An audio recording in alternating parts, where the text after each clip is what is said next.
This thing that happens subconsciously that causes this disruption is a thing called limited beliefs. Can anybody tell me what limited beliefs mean to you? Absolutely. Great definition, what you just said there. So what she just said is this stuff goes really deep back to your childhood. Think about a tree, right? You can have this beautiful, this tree that you see from the ground up, but you don't see what's going on below the surface. There's all these roots that go everywhere. But see, there could be a disconnect somewhere in those roots.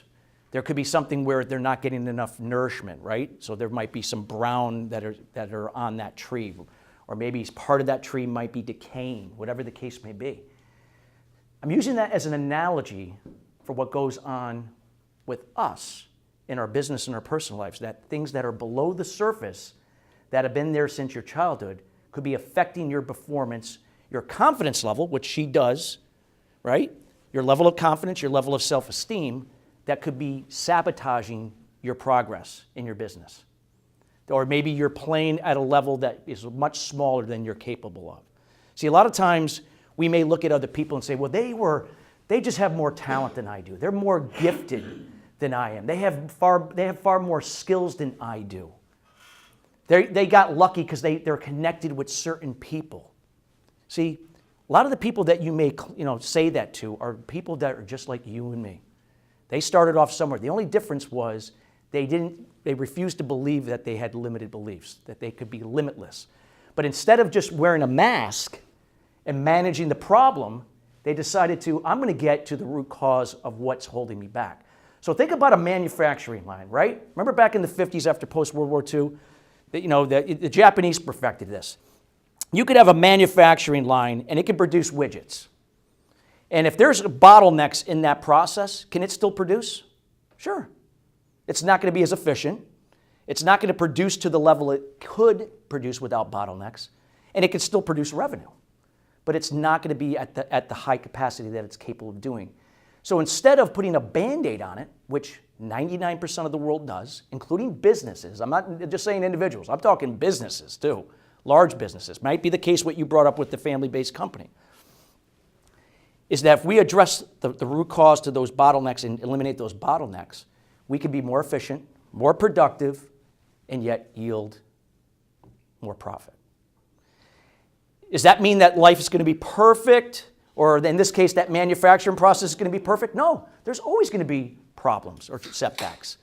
But if we're going to have a different frame of mind to address those problems and challenges, being proactive rather than reactive, and having a different perspective and attitude when we're going through that, knowing that difficult period of time is actually going to be a blessing in disguise to prepare us for things that are even better than we ever imagined. This is where the whole work-life balance comes into play, which I'm going to talk about, and how we're going to address the root cause. Before I start, who believes there's such thing as balance, perfect balance? Perfect? I don't know about perfect. Nothing's perfect. Yeah. None. There is no such thing. Matter of fact, there's no such thing as balance in itself. Okay, there's balance, but not where. Think about a seesaw. Are you going to see a seesaw that's going to be like this? That's perfect balance. It's going to be kind of teetering like this, maybe one way or like that. It's never going to be perfect. There's no such thing as balance in itself. But can we strive for balance or strive for excellence in the things that need improvement in our lives, in our business? Absolutely. And there's a process to go about doing it. And that's getting to the root cause of limited beliefs. So I'm going to talk about where they come from, because Fiona mentioned a little bit about what that is. They go back to your childhood. Now again, you were born from a mother and father. They did the best they could. Some of us here might have had a great childhood. Some of us probably maybe didn't. Maybe there was trauma. It doesn't matter. Because limited beliefs are not immune to just tragic or traumatic situations. It can be in some of the best families that are out there, okay?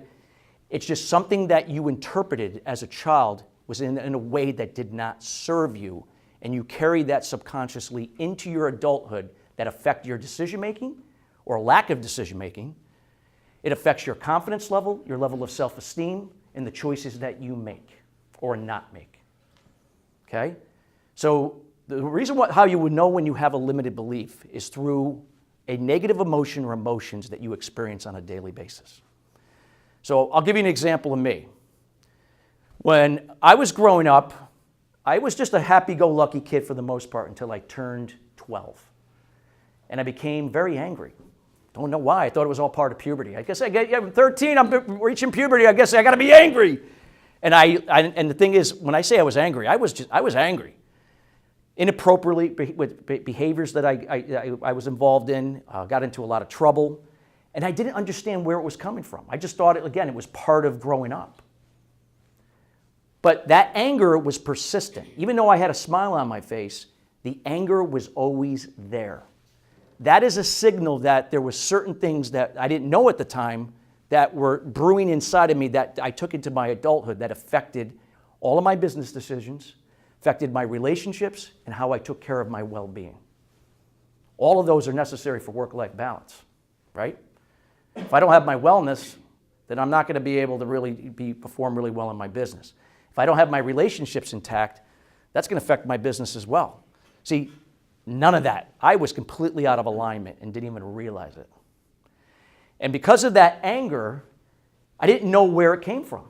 It wasn't until I realized when I was 30 years old and I had really gone through I've lost many business relationships. I would start businesses and they would be successful and then fail because I would sabotage the relationships. I would burn the bridges that I had with certain people because of my anger. I allowed those emotions to control my life that just almost took me out. Not only from business, but also my personal life. I wasn't taking care of myself physically, and my personal relationships were in the toilet. It wasn't until my father was diagnosed with cancer that I finally woke up and said, I can't point the finger at anybody else anymore. I can't blame the world why my life's not working, why my business is not working. I finally realized I had to take responsibility. No one was going to fix it except me. I didn't know what to do at the time. So at the time, I was struggling with addiction. It was my way of masking the problem. So addiction is very common, a way to escape the problem and manage that problem that you're in. Some of us might think, well, hey, I don't drink. I'm not an alcoholic. I'm not a drug addict. Well, you could be addicted to your work. You could be addicted to food. You could be addicted to just about anything that you do to the excess that affects you and takes you out of balance. A lot of times people just attribute addiction to the certain things that they hear, drug addiction, alcohol, and so forth. It goes deeper than that. See, the addiction really is the emotion. My addiction was anger. Because I lived in anger every day of my life. Even if I had a smile on my face like this, angry. So in order to get to the root cause, I realized that I had adopted a philosophy called Eastern meditation and a 12-step program. And I began to study those two processes. And I came up with a process that allowed me to trace back where my anger came from. I didn't know where it was going to take me. But I embarked on a journey that took me into two concepts I'm going to share with you tonight. One was meditation, and one was journaling.